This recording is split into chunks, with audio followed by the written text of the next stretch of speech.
Oui, bonjour.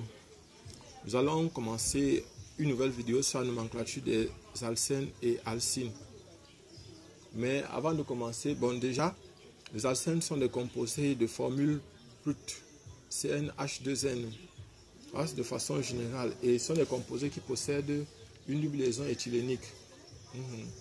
Mais avant de commencer véritablement cette vidéo, je voudrais dire, si vous êtes nouveau, abonnez-vous et cliquez sur la cloche de notification pour avoir des vidéos semblables à celle-ci. Nous avons fait une vidéo aussi sur la nomenclature des alcanes et des cyclanes. Donc, il faut aller dans la chaîne Job Nabla, dans le groupe, la chaîne intitulée Job Camden, voir aussi la vidéo que nous avons fait sur la nomenclature des alcanes. Donc, nous allons commencer effectivement avec la nomenclature des alcènes et des alcynes. Nous avons déjà dit que les alcènes sont des composés de formules brutes CnH2n et qui possèdent des fonctions éthyléniques. Les alcènes sont isomères avec les cyclanes. C'est-à-dire les alcènes et les cyclanes ont la même formule brute. Donc, et ce qu'il faut savoir aussi, c'est que quoi? C'est que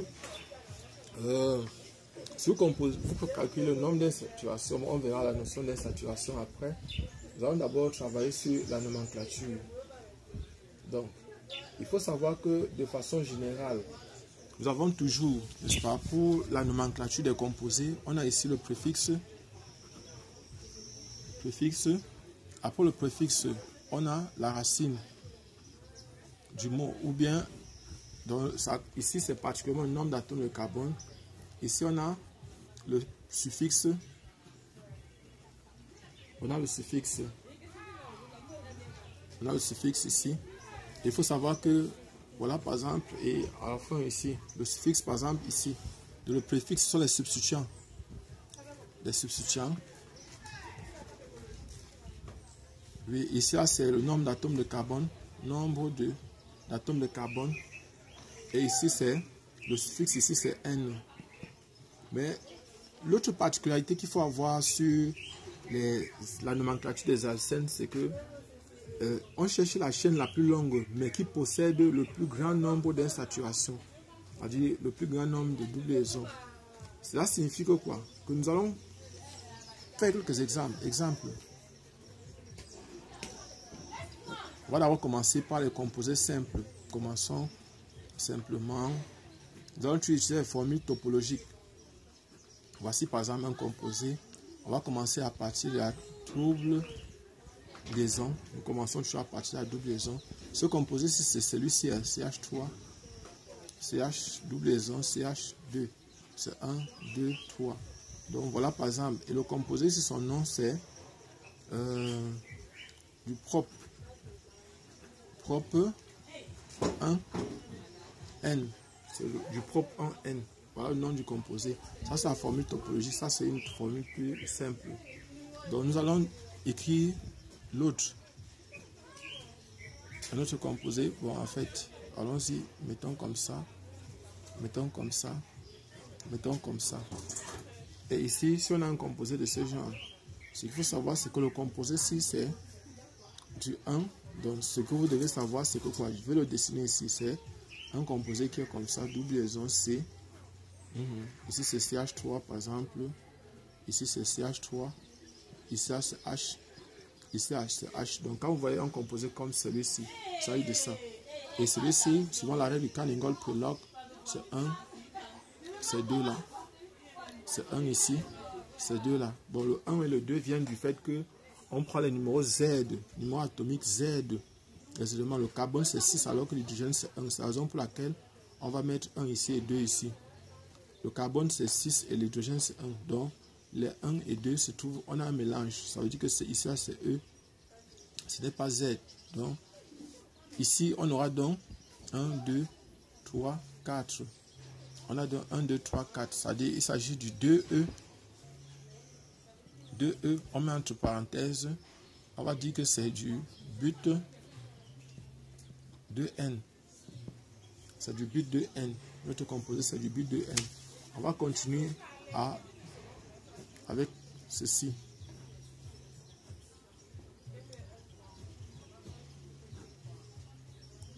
Donc, nous avons un composé comme celui-ci. Et ici, on va chercher la chaîne la plus longue. Donc, on a ici, on va toujours chercher à ce que l'indice de la double liaison est le plus faible, soit le plus faible possible. Donc, c'est 1, 2, 3, 4, 5, 6. On peut aussi prendre dans le sens contraire. Mais ici, l'indice sera le plus 1, 2, 3, 4. Vous voyez que l'indice de la double liaison, c'est 4.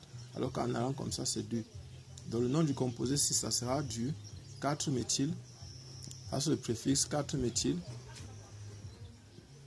4-méthyl. X 2N. 4-méthyl X2N. Nous allons maintenant prendre un autre exemple.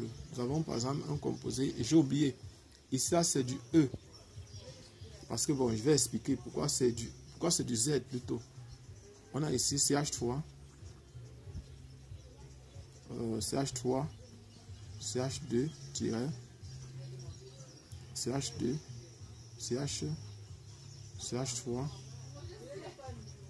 C, double liaison C, CH3, H, ici H, ici c'est 1, 2, ici c'est 1, 2, ici c'est 1, 2, donc c'est du Z.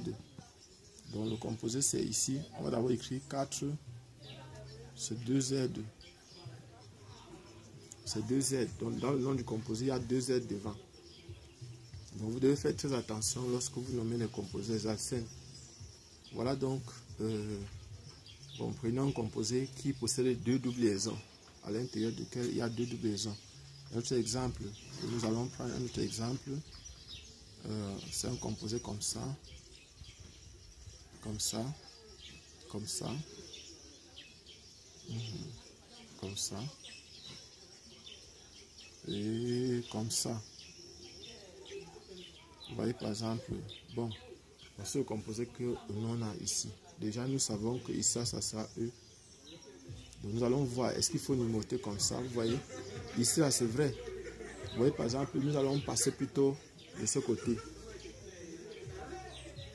Nous allons passer plutôt de ce côté. On va quitter comme ça pour aller comme ça. Donc on aura 1 ici, 2 là, 3, 4, 5 et 6.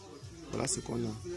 On a donc ici 1, 2, 3, 4, 5, 6. Voilà ce qu'on a. Donc maintenant, on peut aussi numéroter qui tend d'ici 1, 2, 3, 4, 5, 6. Oui. Donc ici, les substituants, on a le groupement éthyle. Donc nous allons dire ici qu'on a du 2-éthyle. Donc c'est d'abord du 3E, 3E-2-éthyle, éthyle, hexa, 1,3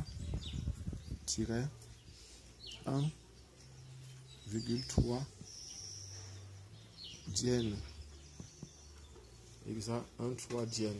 On dit hexa, on dit plus hex, on dit hexa quand il y a à partir de 2 en montant, 2 double liaisons en montant. Donc nous allons nous arrêter comme ça en ce qui concerne les alcènes. On va donc prendre les alcynes donc maintenant. Les alcynes. Les alcynes. Les alcynes. Les alcynes. Les alcynes. En fait, ce sont des composés de formule CnH2n-2. Ce sont des formules de composés de formule générale CnH2n. Donc, ce sont les dicycles, les bicyclos ou les spiraux ont la même formule que les alcynes de façon générale. Et maintenant, en fait, en ce qui concerne, on aura toujours le même principe, c'est-à-dire préfixe, racine, et puis maintenant suffixe. Donc on a ceci, le préfixe, ce sont les substitutions, nombre d'atomes de carbone, et puis in. Et ça, le suffixe, ça sera in. Nombre de C, d'atomes de carbone, et ça, le préfixe, ça, le substitution. Donc voilà ce qu'on a en fait en ce qui concerne les alcynes. Nous allons donc partir. Nous allons donc donner un cas où on a une fonction exemple.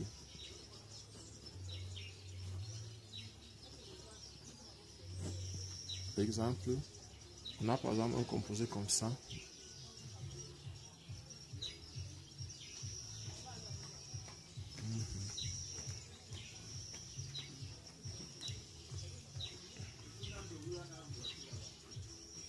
Donc voici un composé que nous avons ici. On doit le nommer. On doit le nommer. Déjà, on peut commencer à partir d'ici. 1, 2, 3, 4, 5, 6, 7. Donc nous pouvons encore aller dans le sens contraire. Donc on peut aller aussi dans le sens 1, 2, 3, 4, 5, 6, 7. Et les substitutions doivent avoir les indices plus faibles. Donc ici, on a donc on aura donc 5 éthyl. Le nom, ça sera donc 5 éthyl, 5 éthyl, 2 méthyl, 2 méthyl, hept, 3 in. 3 in. Donc voilà le nom du composé là. Voilà le nom du composé là. Maintenant, on va faire un cas particulier où on va mettre, il y aura les deux fonctions, alcène, alcyne, dans le même composé. Cas particulier.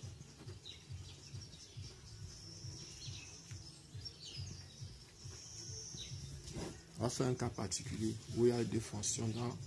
Et ce qu'il faut savoir, c'est que lorsqu'il y a les deux fonctions, cas d'une double liaison et d'une triple liaison au sein de la même molécule,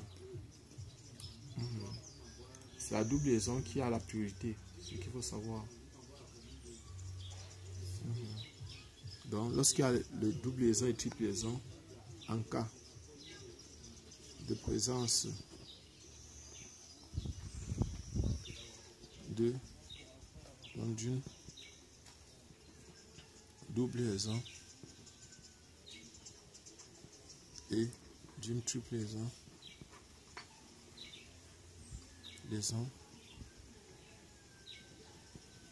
dans la même molécule,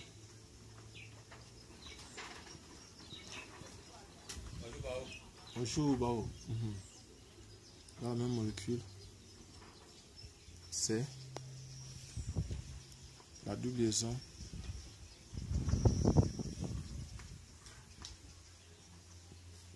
qui devient prioritaire.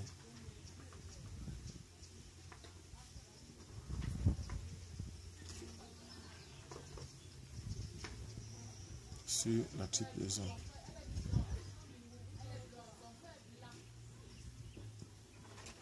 Sur la triple liaison. Donc, on va partir, on va prendre un exemple.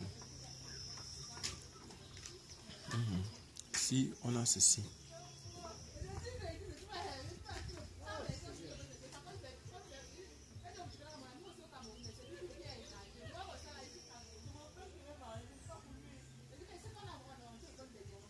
Donc, on va écrire ici 1, 2, 3, 4. Donc, voilà comment on va nommer. Parce que il faut que la double liaison ait la priorité sur la triple liaison. Donc, on va commencer comme ça. Donc, le nom, c'est du 2-méthyl. 2-méthyl, but, 1N, 1N, 3-in. Voilà le nom du composé. 2-méthyl, but. Donc 2-méthyl, but, 1N. Parce que E vient avant Y. C'est pour ça qu'on doit écrire comme ça. E vient avant Y. Ici, il y a E à la fin. Donc voilà par exemple ce qu'on aura comme nom. Donc merci pour avoir écouté la vidéo. Si vous avez besoin de vidéos de ce genre, faites-nous signe. Abonnez-vous pour nous encourager à sortir des vidéos comme ça. Abonnez-vous et cliquez sur la cloche de notification pour que chaque fois que les vidéos comme ça sortent, vous puissiez les avoir. Donc les prochains cours que nous allons faire, ça sera sur les composés aromatiques, les cycles aromatiques. Comment nommer un composé ou un composé aromatique ou un composé sur lequel il y a des groupements aromatiques. Merci.